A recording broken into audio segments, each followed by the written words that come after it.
Hi, Sean from Crown Computers here, and I want to talk about from your corporate office to the home. Quarantine transition. Let us begin. What are the threats? So the threats are home machines are not protected by commercial grade antivirus. They're usually not protected or protected with some low-end antivirus, which is not safe for corporate use. Home machines may have existing issues and they might even already have malware. So when you go in and you type in your username and password, there might be some kind of breach going on right there, traversing into your corporate network. So also, we've not had a lot of time to plan this out. So the hackers kind of have an advantage over us.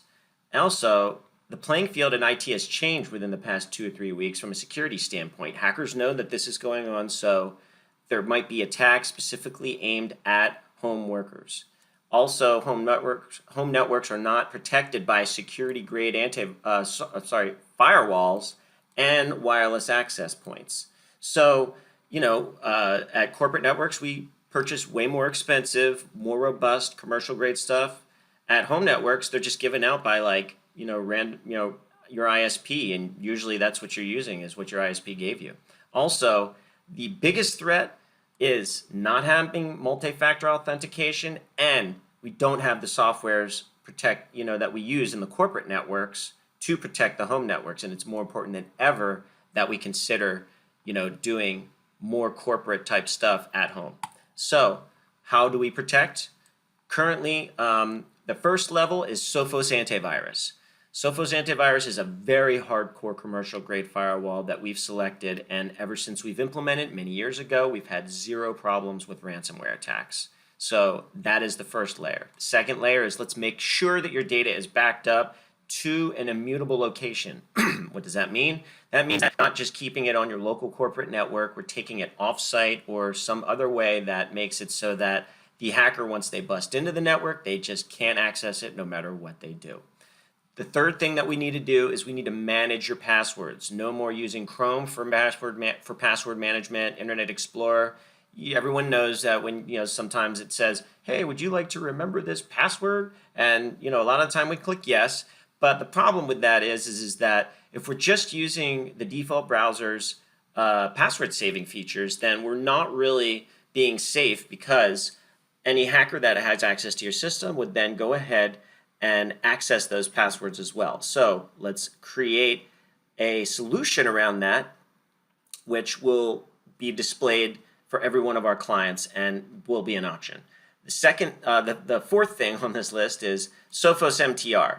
So it says here, who's watching your network and the important machines. So while Crown Computers engineers are busy servicing clients, crushing out tickets, taking care of all those important needs of all of our clients, we're not necessarily keeping our finger on the pulse of your network like a security operations center would be doing, such as, we've all seen those computer rooms with all the different monitors out on the screens and people are watching different graphs and all this sort of stuff. What they're doing is they're watching for what's considered anomalies in traffic or services that are, giving us a little bit of an awkward eye. They're not supposed to be on that machine, or they're just services that we need to look at and maybe we need to remediate against and go ahead and kill. And that's what Sophos MTR will do for us. Sophos has a security operations center, which is a very expensive endeavor. And so we want our clients to take advantage of their SOC, otherwise known as a SOC. All right, another thing we could do is MFA. This is critical. This is one of the best things we can do. This will protect your usernames and passwords in that, it's kind of, what we're at is usernames and passwords. The days of username and passwords are just kind of gone. So we have to have another factor of authentication. Like when you log into your bank, it's going to ask you, hey, thanks for your username and password, and go ahead and read me back that text that we just sent you, read me the numbers. That's multi-factor authentication. The next thing is Threat Locker that we're recommending our clients jump on board. What this does is does EXE blocking, gives all kinds of extra levels of defense against command scripts, shell scripts. It also tracks every single file on your network. So if you have an employee that you're, looking at firing the next day, it's going to track every single file. If they found out they were going to get filed, maybe they're going to download all the information. It's going to check all that stuff. So it has that added benefit. Sorry, all the employees out there. And then also, you'll have the history of what anything has done to any of your files at any time.